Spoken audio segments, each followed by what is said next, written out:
Hi, I'm Dave Travis, the Managing Director of Leadership Network. I'm here today to talk to you about how the role of lead pastor, senior pastor, has changed over the last 16 years, at least that I've been with Leadership Network. First, a caveat. Leadership Network works with mainly larger, entrepreneurial, innovative churches. Even though we tend to work with people across all different tribes and denominations, some people will hear what I say and they'll say, well, that doesn't apply in my tribe or denomination. Or it doesn't apply in our small church. And that's true because most of our clients tend to be larger churches. So take everything I say as speaking about larger churches. A couple of metrics that we've been tracking. One is a big surprise, actually, even though it's a constant metric. We say that the average age of large church senior pastors has stayed relatively constant over the 16 years.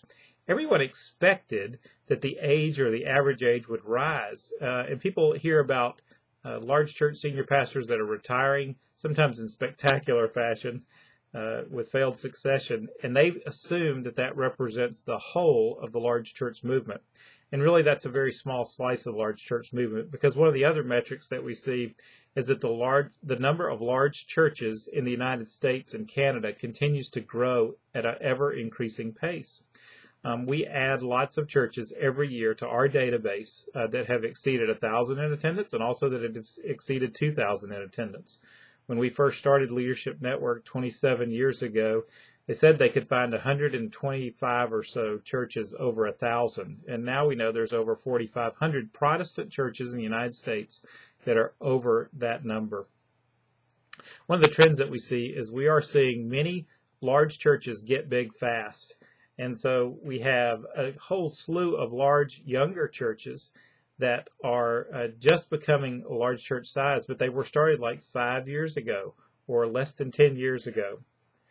The other thing that we see among our clients that we work with is that most of these younger churches think multi-site from day one. Even as they're planting the church, they're thinking about several locations. Whether that's a planting strategy or a multi-site strategy, but they are thinking that way very early. The other thing that's it's somewhat funny, but I think it does describe how the role is changing, is that the role of senior pastor is becoming the less preferred title among the younger generation.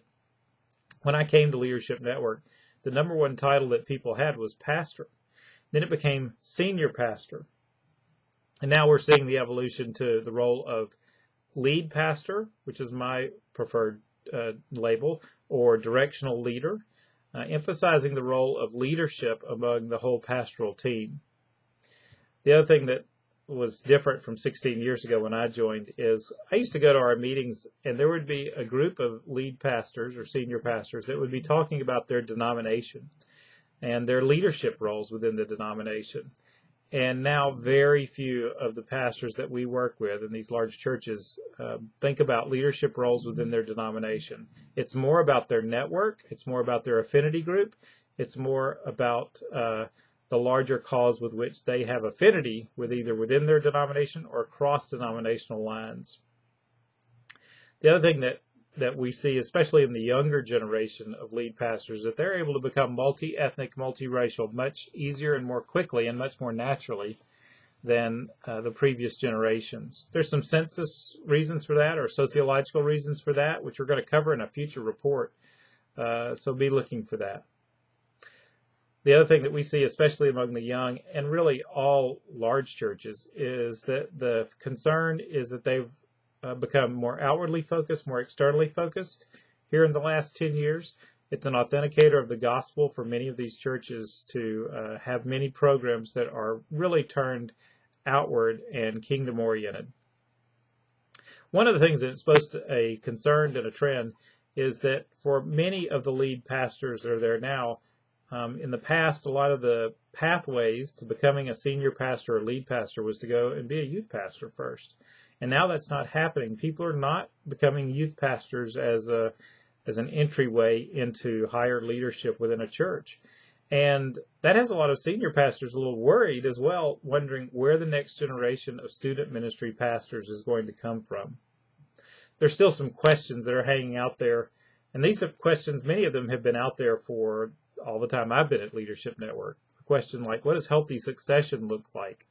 Every week, I get a call from a lead pastor or a board chairman or a board member asking me my counsel about their succession process. When should it begin? What should it look like? Questions like this. One of the things that's been a constant over the last 16 years is that every gathering we have of lead pastors, there's discussion about work, life, family, spirituality, these balances that they are concerned about. And that has not changed at all in 16 years. Okay, I'm not really one for making lots of predictions, but I do have two for you. The first is a rise in the number of kind of teaching pastor roles that are very focused on the teaching and preaching role within a church that might become the successor to the lead pastor. And so this becomes a person who teaches maybe 35, 40, 50, 60% of the time, but is not the lead pastor, but over time kind of becomes the lead pastor. Or the other trend that we see is a lot is the models of team leadership, where I think we are going to see and are beginning to see people who are very prominent senior pastors or directional leaders become teaching pastors somewhere else and kind of step aside from leadership to become teaching pastors at other large churches. Many of these people realize that they don't have to be in charge anymore. They don't have to feel the need of leadership. They love to teach and preach, and they're good communicators. And they have strong enough egos to assume a different role on a team. We have some other resources for you at leadnet.org under our resources tab. Look at our concept papers. Look at Teacher First is one that describes some of these changes that we did over the last few years. Also look at our book at our 100X bookstore. You'll see that link on our website as well. Look at Beyond Megachurch Myths, a book I got to write with Scott Thummett and Warren Bird. They have a book, Warren and Scott have a book coming out later this year, I think, called The Other 80%, which talks about involvement in large churches. You'll find that valuable as well. Hey, I do want to take this opportunity to say, whether you're a megachurch pastor or a micro church pastor or a missional community group leader or a volunteer at your church or a paid staff member, Leadership Network is pulling and praying for you. We thank you for all your prayers and support. Thanks.